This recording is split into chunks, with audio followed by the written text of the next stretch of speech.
Now we're ready to dive in and actually schedule an activity.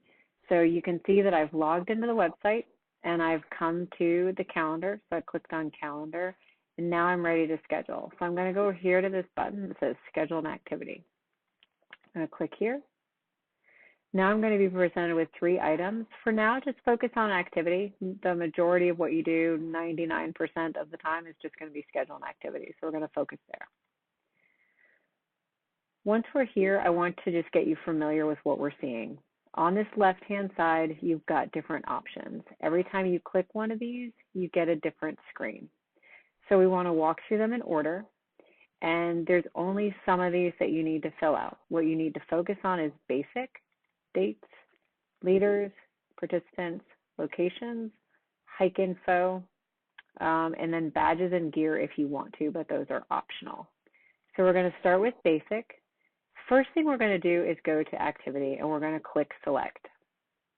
This takes us to a screen which shows us all of the activities that are in the Mazama system.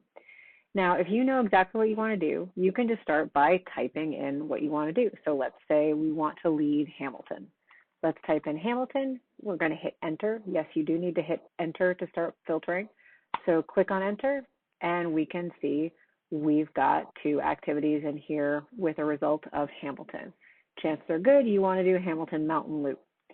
Now, if you click on Hamilton Mountain Loop, you can do 2 things here. You can choose it because you already know that's what you want to do, or you can view it. If you view it, it's going to bring it open into a new window so you can look at all the information that's associated with Hamilton Mountain and make sure that this is the hike that you want to do. So at the top, you can see we've got seasons and grades. It's available all season. All seasons. It's got the elevation is 2,400 feet. The elevation gain is 2,100 feet. It starts at the Hamilton Mountain Trailhead. If I click on this, I can get information about the Hamilton Mountain Trailhead. I can get coordinates. I can view a map in Google that'll take me to that specific spot. And sorry, let me go back there. And then I can also see more information, driving distance, GPS track, map, etc. Now I can see if somebody's leading it. If I click on upcoming, I would see upcoming instances of this activity. Nobody's leading it. I can see a lot of past activities though. So if I've decided, yes, this is what I want to lead, I'm going to close that window and I'm going to select choose. Now in the name field, this is where I enter my name of the hike. So this could be as simple as Hamilton Mountain Loop, right? That's exactly what it purports to be. Or if I want to be fun and clever with my name, I can be Hamilton Mountain Loop, exploring the flowers of Hamilton. You can really type whatever you want here. I tend to like to keep things simple. I think people really just want to know whether we're doing the Hamilton Mountain Loop. Skip this additional group section. Under group preference, this is where as a hike leader, you can provide a filter option for your users. This is something that would be available on the calendar as a filter. It's also how we're going to get things into Meetup. So if you click select, you're going to see options specifically of the groups that you are a part of at this time. So if I wanted this to be a Meetup hike, I would click choose. And when we go to export the Meetup hikes for the week or the month, etc., your hike would pop up. If you're an AYM hike leader, this is where you would enter group AYM if you want this to be an AYM hike. Under activity notes, this is where you type your description of the activity. As you can see, we already had a basic description of the Hamilton Mountain hike, so you don't have to repeat everything about Hamilton Mountain. But if you want to give your potential hikers a description, this is where you would enter it.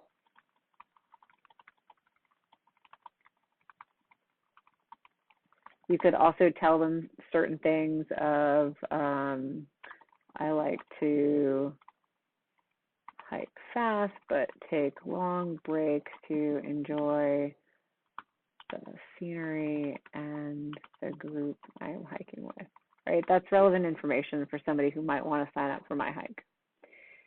So it even tells you here, these are publicly visible descriptions. So that's telling you this is going to be available on the website.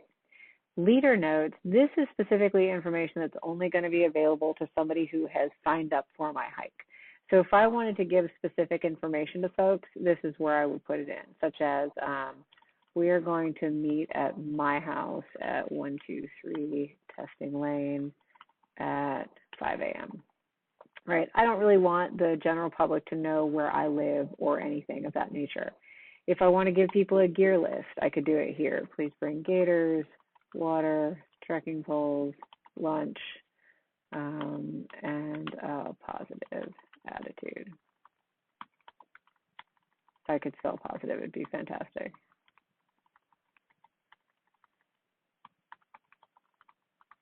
Okay. Emergency notes, this is where you would put in information such as we plan to be back by 5 p.m. If we aren't back by 10 p.m., please sound the alarm by contacting my emergency contact, Joe Smith at. This is going to be information that somebody can leave with their point of contact before they leave town. It's also something that the office would then have access to if you don't return from your hike. Now under dates, we want to scroll back up to the top. We need to select a season because that's how the grade is triggered. So it's summer. I'm going to schedule this for 8/28. That's the date of the hike. We're going to start at 8 a.m. It's going to end on the same day it starts. I'm just going to put PM here. I don't know exactly when we're going to be back. You don't have a summit date, you just skip over that.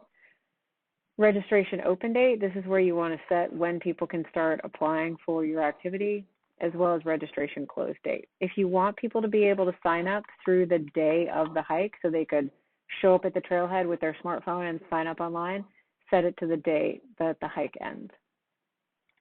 Under leaders, this is where you need to add yourself as a leader. You can skip these two sections and then just click on add. Click select and you're going to find yourself. Click choose, set the role as leader, and click add. If you have an assistant leader that you want to identify or assistants for your activity, this is where you would put them in. As it says here, volunteers, so anybody who's assigned to be a leader or assistant has to assign the volunteer agreement. So if you try to click on add and can't find somebody, it's either because they haven't signed the volunteer agreement or they never created their account on the new website. Chances are if you're trying to add them as an assistant or a volunteer role, you know them. So reach out to them and ask them if they've signed the volunteer agreement and ask them if they have created their account on the new website. Under participants, you want to set the minimum age. If you are not cleared to work with minors, i.e. you don't have a background check at the Mazamas, you need to set that minimum age to 18. This will prevent people who are under 18 from being able to apply or register for your activity. If you do have a background check and want to work with kids, just set the age that you're willing to work with. It can, you can work with kids at 12, 14, 8, whatever you prefer. Maximum number of applications. This would be if you are doing an application process for your activity, the number of applications you're willing to look at. So if I have 10 open spots for my activity, I might only be willing to look at 15 applications. Minimum number of participants on an official Mazama activity is always 4. Maximum number of participants in wilderness is 12. If it's not in wilderness, it's up to your discretion. However, we don't advise going out in really big groups. It tends to give us a bad name as an organization. So I'm going to set that to 12. Locations. So where you're going to set your meeting and starting location. If you're all just meeting at the starting location, you don't have to set a meeting location. But let's just say a meeting location would be the MMC. Type in Mazama, and let's see, MMC parking lot is in here as a meeting place. And let's say the starting location is the Hamilton Mountain Trailhead. Please be sure when you're selecting meeting locations to select the trailhead, and it tells you the type over here, not the mountain, because this will give somebody coordinates to the trailhead. And if you put in mountain, they're going to get coordinates to the mountain summit, which isn't ideal. So we're going to choose that. We're going to skip climb info. We're going to go to hike info, select our hike type, and select the speed we're going to be going. That's all you have to do. You can move on to badges and gear. If you want your people to have specific skills in order to sign up for your hike, you can add on a prerequisite badge. So for example, if you only wanted to hike with people who have CPR training, you can set a CPR badge as being a requirement to participate in your hike. I don't really recommend it. It's probably overkill to always have people hiking with CPR, everybody on your team having CPR. But this will prevent people who don't meet your criteria from being able to sign up for your activity. So it is a way to screen your people. You can also add on gear. So this is showing required gear for the activity is 10 essentials and footwear. You can click add, and then you can go through and look at all of the items we have on here. Maps to trailhead, you could add. These do need to be added one at a time. So you may find this perhaps a little bit cumbersome. So you can or cannot do it. It's really up to you. But that's all you need to do. Click schedule, and it's going to say you've proposed Hamilton Mountain Loop. Someone's going to review your activity, and then set it to approved. So that's all you need to do to schedule an activity. The next step is going to be how you manage your activity once it's approved. So we will go through that in the next video.